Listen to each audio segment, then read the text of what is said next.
Kui me hakkasime või seda, me siin raadil oleme olnud ja teame, mis siin on, et see tema, millega raadid tavaliselt kirjeldatakse, öeldakse, et see on võsa. Et sellel on selline negatiivne konnotatsioon.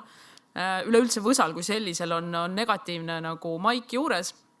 Aga kui nüüd mõtestada teda teistpidi, et mis ta siis tegelikult on või mis võimalused selles on, et siis kuidagi selgus, et see kirjeldab seda meie kontseptsiooni, see kirjeldab seda, kuidas me seda tööd teeme, kuidas me selle lähenesime. Et võsa on äärmiselt elurikas organism, seal on väga palju, ta on selles mõttes, et seal on väga palju võimalusi, seal on väga palju erinevaid tegelasi, kes kõik ajavad seal oma asja, aga ta toimib sellise ühtse nagu organismina. Ta on mitmekesine, eristub funktsionaalne, ühesõnaga, et see kõik on selles ühes samas nagu süsteemis sees ja struktuuris.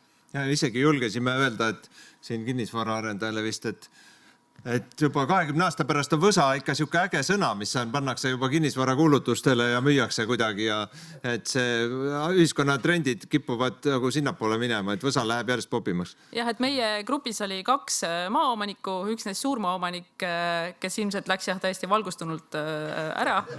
Läks juhtkonnaga rääkima, et kõik ülejäänud arengut panna pausile ja hakata tegelema võsaga.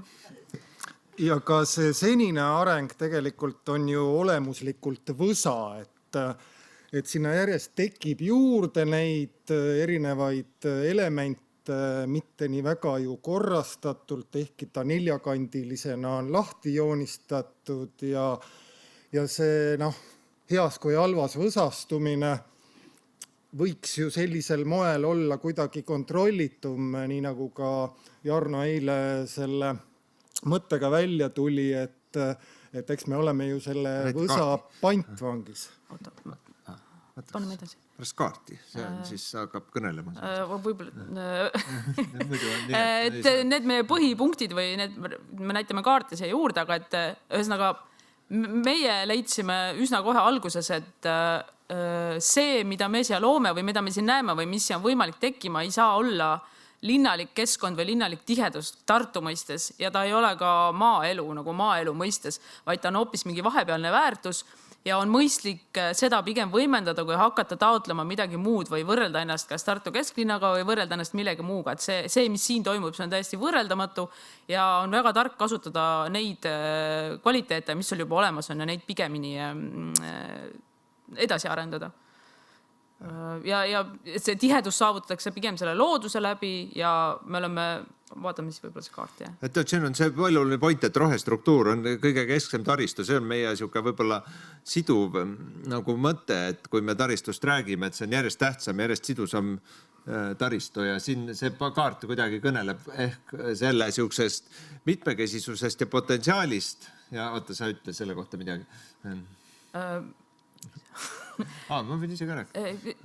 Selles mõttes, kui me seda ala nagu vaatame või mõtleme sellest, et kuidas ta võiks toimida, siis see, mis siin praegu toimub, see maantee, on see, mis lõikab ära selle ülejäänud kõik need elamud, mis siinpool on ja mis ka sealpool on või tulevad. Et selleks, et saada see toimima ühtse tervikuna või et selleks, et see asum kasutaks ka seda ala, on oluline saada sellest, tekitada siia need ülepääsud. Ja selleks, et see saaks toimuma, see ei saa enam olla maantee, see peab olema tänav. Mis siis, ja need tingimused, mis selleks on vajalikud, on need mitte lihtsalt ülepääsud, vaid ka selle foori, mis seal praegu on sellest foorist loobumine, toomine nende nii-öelda viisakus ülepääsud, et see sidumine, sidusus oleks loomulik nende piirkondade vahel. See oli üks nüanss, eks ju lihtsalt, et võtame siit nagu, oota, ma võin näidata äkki. Siin lihtsalt lühidalt, siin on palju erinevaid mitmekesisust loovaid nüansse, võtame siit järgmise, et seda me oleme võtnud kui üht terviklikku parki, aga mille juures me oleme rõhutanud, et siin on päris oluline, on see pargis serv, et ühesõnaga see on osa sest mitmekesisust. Need lennurajad on ka tegelikult omal kombel rohevõrgustiku osad ja moodustavad mingi sidususe. Siin kuskil vahel tekivad mingid sellised täiesti loogilised mingid rohealad ja neid ühendavad koridorid aga meie jaoks on see, seda ei peaks standardsel viisil seda rohevõrgustikku vaatama, et tegelikult need on, ütleme niimoodi, et Roosi tänav, mis on kõige tähtsam, aga võib-olla Narva maantee äärsed alleed, võib-olla tulevikus veel mõni asi, see tegelikult loob kogu selle rohevõrgustiku ja nende asumite sidususe linnaga ja samal ajal eksisteerivad nende asumite sidusus rohekoridore mööda nagu kuskil maapiirkonnaga. Ja ühesõnaga see üritab väljendada praegu seda, et see rohevõrgustik on niisugune väga mitmekesine asi, sinna kuuluvad ka need vallid, kus vasvab võsa on ju näiteks ja nii edasi ja ka vaata siin selles asumis, kus sellest me räägime pärast, aga siin me näeme ka, et sinna tekib mingi tihe struktuur kuidagi peaks sisse tekkima. Üks võtmemõiste, mida me ka kindlasti sisse toome, on servaefekt, et ma julgen siin ka nüüd ära tähendada ühe sellise tähendusliku kohanime hoopis ookeani tagant Central Parki, kus me ikkagi hakkasime seda ka tuumikalana vana ajaloolist arhetüüpset Raadi parki nägema sellistes, mitte küll $1 000 vaadetes kuskilt 5 tärni hotellidest, hoopis eestilikumas, tartulikumas mõõtmes, aga igal juhul nende roheelementide servad on kulla hinnaga.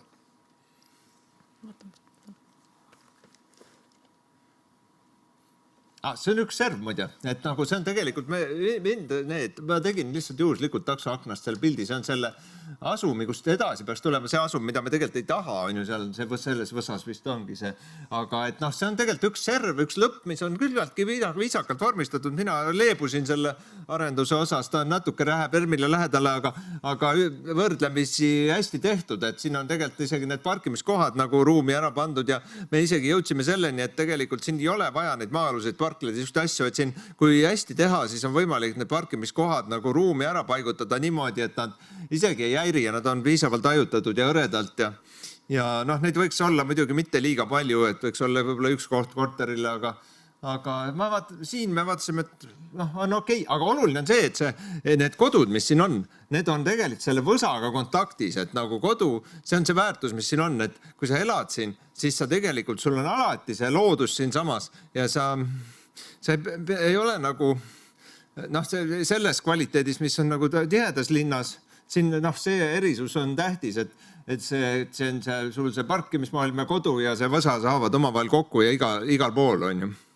Jah, et võib-olla ütleme, kui me räägime rohestruktuuride kättesaadavusest inimestele, et siis siin selles kontekstis võib-olla need kergemad sekkumised, et siin ei ole seda struktuuri ei muudeta ära millekski pargilaadseks, aga kergete sekkumistega, näiteks kas mingid matkarajad või mingid suunad, tehakse inimestele kättesaadavaks, ehk et ta on ikkagi kasutatav. Ta ei, meie mõte pole nagu seda ala kuidagi museumiseerida või teda konserveerida, vaid pigem teha nagu hästi kättesaadavaks, aga võib-olla lihtsamate sekkumistega. Nüüd on see, kui me räägime, räägi siis. Me tuleme pärast rohelise juurde. Me tuleme rohelise juurde tagasi. Anti räägib sellest nendest elanikast, mis on siin päris tähtis, et me ei pingutaks üle, on ju 10 000 elanikast. Igal juhul 10 000 me välja ei kanna siin isegi 20 aasta perspektiivis ja olgem realistlikud nendes rahvastikuprotsessides, mis Tartus, Eestis laiemalt, võib-olla ka rahvusvaheliselt siin toimuvad ja me väga selgelt ikkagi neid mahtusid kontrollisime, kus me siin ka pidasime oluliseks praegu küll tinglikult seda toponüümikat ja identiteeti alates siis nüüd sellest sellisest kandilisest ja natukene eelmisesse ajastusse kuuluvast Vahist 2000 elanikuga, siis nüüd sellest ridaelamubuumist siin Tilas, mis ka kindlasti ei saa üleelu suuruseks kasvada, siis me võtsime sealt Erminurmelt kohe selle nurme tagant ära, et ikkagi ta nüüd võtke või jätke kuulub selle maamärgiga kokku ja siis sellises natukene individuaalsemas võtmes võiks olla lahendatud näiteks Võsaasum, kus kõik need 4 siis ongi erinevaid selliseid väärtusi või allväärtusi selles suuremas või väiksemas võsastumises väljendamas. ja siin on oluline mõte, et asumitel võiks olla oma mingisugunegi kese. Me peaksime tähtsustada asumite serva ja igal tükil võiks tekkida oma nimi ja oma kuidagi identiteet ja see võiks olla see suundumus, kuhu nagu liikuda, et meil ei tekiks niisugust tasapaksu sellist ühtlast mingisugust maailma siin, vaid siin on niimoodi, et tekivad niisugused mõttega tükid, mis kõik on ka nagu rohevõrgustikuga seotud ja siis me usume, et see on selle piirkonna võimalus ja väärtus. Jah, ja üsna selge on see, et ühesõnaga ka see peatänav või kuidas iganes seda nimetatakse, ta saab tööle hakata siis, kui on selge, mis toimub siin. See on olulise tähtsusega koht, et kuidas see suhestub selle piirkonnaga, kuidas on siit võimalik, missugune front siia tekib, kuidas need hooned hakkavad siin olema, kas on segahoonestusalaga, et kas tekib siia, mismoodi see kõik tekib. Et sellepärast on ka siin see punkt ja üleüldse see on nagu kõige tähtsam koht. Et kui me räägime sellest, et me ei soovigi, või ühesõnaga siia ei olegi meie arvates võimalik seda ega ka vajalik mingisugust linlikku tihedust nagu tekitada, et siis see kuidas või mismoodi see kõik tööle hakkab, sõltub väga palju, mis hakkab juhtuma siin.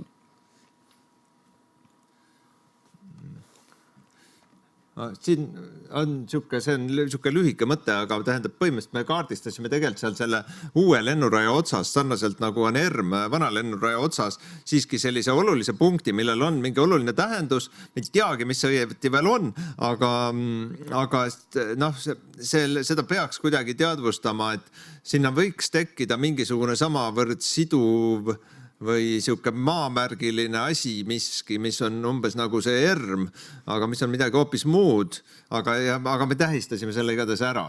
Et ja dominandi all me ei pea silmas nagu kõrghoonet või me üldse ei anna talle mingeid selliseid nagu parameetreid, vaid pigem, et ta hakkab enda ümber looma samasugust aktiivsust nagu ERM loob, aga võib-olla mingis teises võtmes.